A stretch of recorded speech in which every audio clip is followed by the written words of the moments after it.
Hi guys, it's a great day. It's a little overcast, it's breezy, and today I'm going to be cutting back more perennials. I'm going to show you the ones I'm not cutting back today.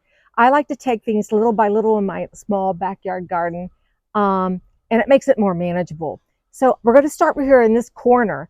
Now this rose bush, this is my iceberg climbing rose, and it still has a few blooms, but I don't touch my climbing roses until spring, and then they get a severe cutback. That is just how I've done it. That's what they recommend, and I've always had good success that way. But what's under them, you can see we still have nice seed heads for my echinacea. It's actually blooming, the two of these. And then this is my Roguchi clematis, which is the type clematis, type 3 or green, that you can cut back to 12 inches. In late winter or the spring and reds, there's a bucket behind you, just in case you didn't see that. So in this corner, I'm not doing anything right now. I'm just going to let these continue to, go dormant. I'll let the birds finish eating the seed heads from these, but I also have some echinacea that I'm going to cut off. And it comes down to what your preference is. And that echinacea I'm going to cut off is right over here. And the reason I'm doing it is because it's looking ugly, and it's looking like it's done. And you can see that the birds have come in. They've eaten a lot of the seeds out of these. So I'm just going to cut this back because this is in my view. So you just come down here. I'm just going to cut these dead branches off. And that has now made me happy. That's all it takes for me to do that. Right beside it is the nepeta, or catmint. And I'm going to cut this back now too, just because I can. And the easy thing to do, you go under here. Oh, I was wondering where that. Yeah, it's a lovely, what I love about nepeta, it's early to bloom in late May. Or late May, and then it blooms all summer long. You can see I even have a bloom right now. I come in halfway through the summer and cut it back, but the scent is wonderful. I'm just going to go ahead though right now and cut this back so that it's one less thing to do in this bed, and that way this whole bed looks nice and tidy. And brutal. But it's easy to do. If you have nepeta, don't even hesitate. That will get thrown into my bucket. That'll go in the compost pile, just like that. The sedums beside me stay. I love them through the winter. Look at these lovely seed heads. They still have some beautiful autumn color. I use them in a few little arrangements this year. But until the leaves all turn yellow and look kind of tattered, I leave these through the winter, just for the winter interest. So that's how easy this has been so far. We're going to go over to a little shade garden by the arborvitae. So this little shade garden has become one of my favorites this year. We just added the heuchera this year. We added these are gosh, I can't remember the names of these hostas, but these hostas are done. You can see that these are Patriot hostas. Just remembered it. So when your hostas start looking like this, you cut them back, because otherwise we've had, this week we did have a 28-degree night. Yeah, but it's like 81 today. It's 81 today, yeah. Our weather's beautiful. These heucheras, what I love about heucheras, I don't cut them back or do anything in the winter. They keep their wonderful foliage, and they give such color. What you'll find in spring, if there's any like tattered, worn leaves, then you cut that back. This autumn fern will stay. It stays evergreen all through the winter and gives such nice color. I have these throughout the garden, and I liked, in fact, I'm in front of one back in here. They're wonderful to keep. Again, another sedum staying. These are my asters, and they're done. They're done. They're spent. C-U-N. Yeah, and they're so easy to cut back. This is a tall aster, an old variety. I come clear down, maybe leave an inch. And these woody stems take a little long to decompose in a compost pile. Probably not good in the compost So pile. I put these on my riverbank. They just decompose on the riverbank and adds to soil right there where I have some flowers that come back annually. So that's what I do with these. Now, if I wanted to, I mean, I do have time. If I cut these into tiny little pieces, they would decompose in my compost pile, but I'm not going to do that. I'm going to do the easy. I think you help the riverbank too. It does help. As we get closer to the riverbank, because we're going to be over in that little bed, you'll see that we have a stone wall on our riverbank. And I have been trying to put these types of branches against that wall to keep any kind of erosion when the water goes low and high, and hoping to deter some animals, but we have one determined muskrat. So anyhow, that's what I'm going to do with my the raccoon too, and a raccoon. But with all my asters, I'll go through and just cut them off. It makes it nice and tidy. Well, there's my little meadow girl. Yeah. I wondered where she was. She's hidden behind the asters. Yeah. So this will be short work. Not hard to do. Easy to do. And then they come back in the spring and you don't have to worry about them. I don't do anything. I don't do any fertilization this time of year at all. Back behind me are the crocosmia, and I'm going to go ahead, do the same thing with them.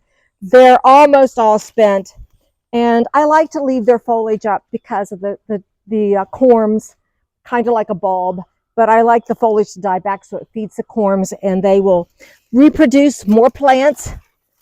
Get this all cleaned off.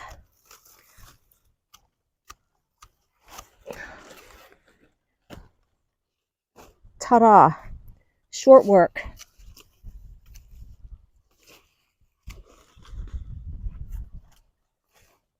Easy peasy.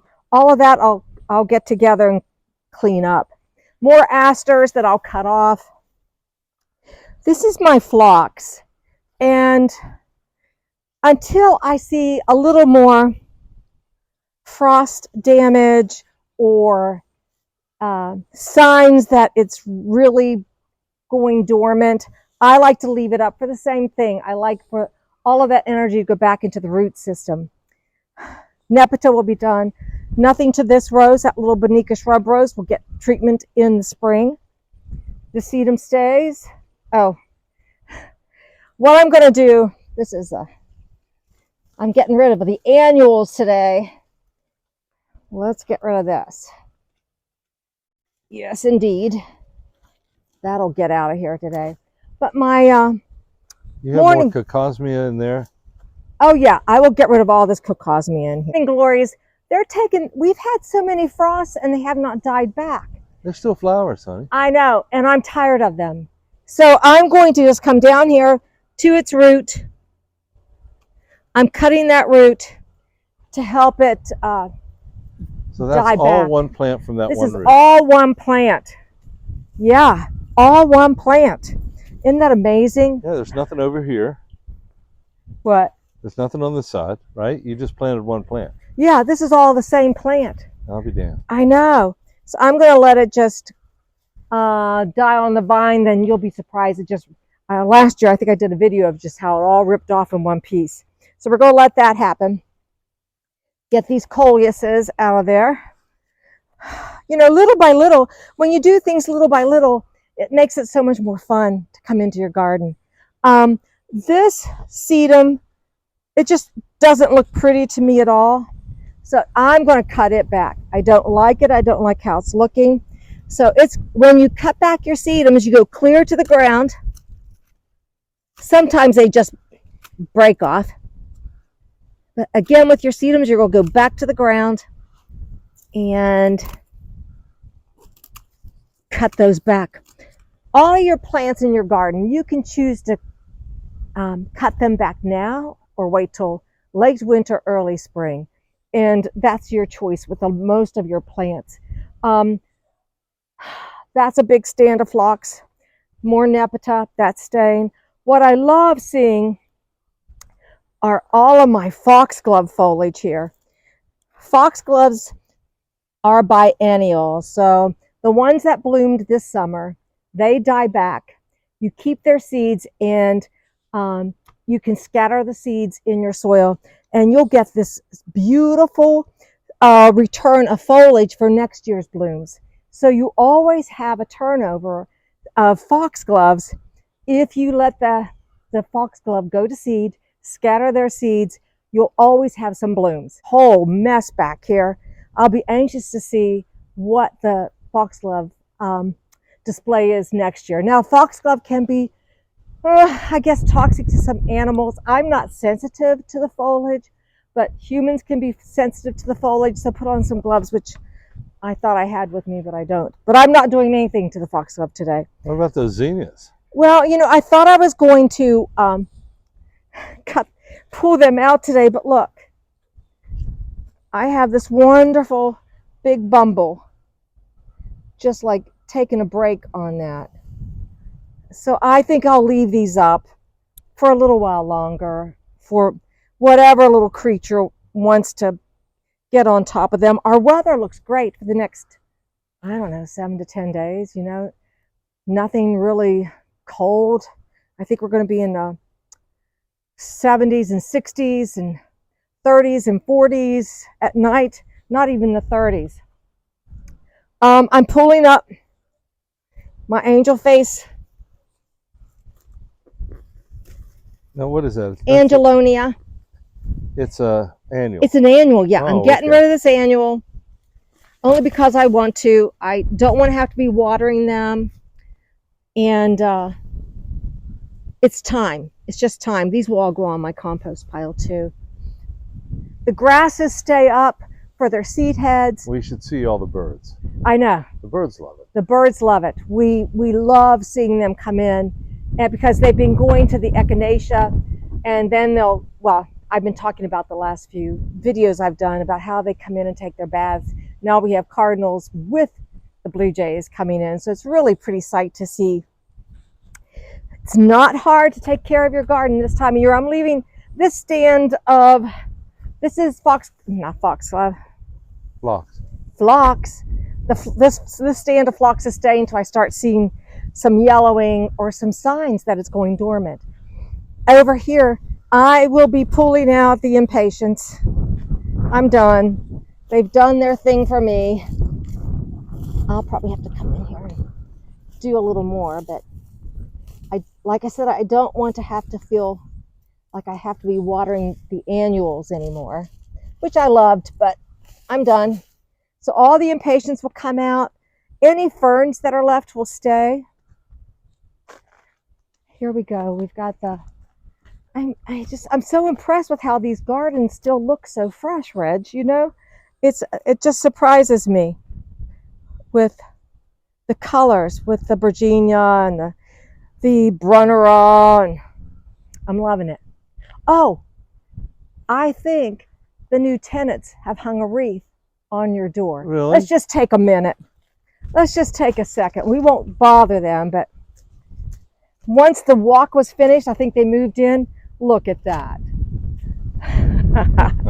They love what you've done, Reg.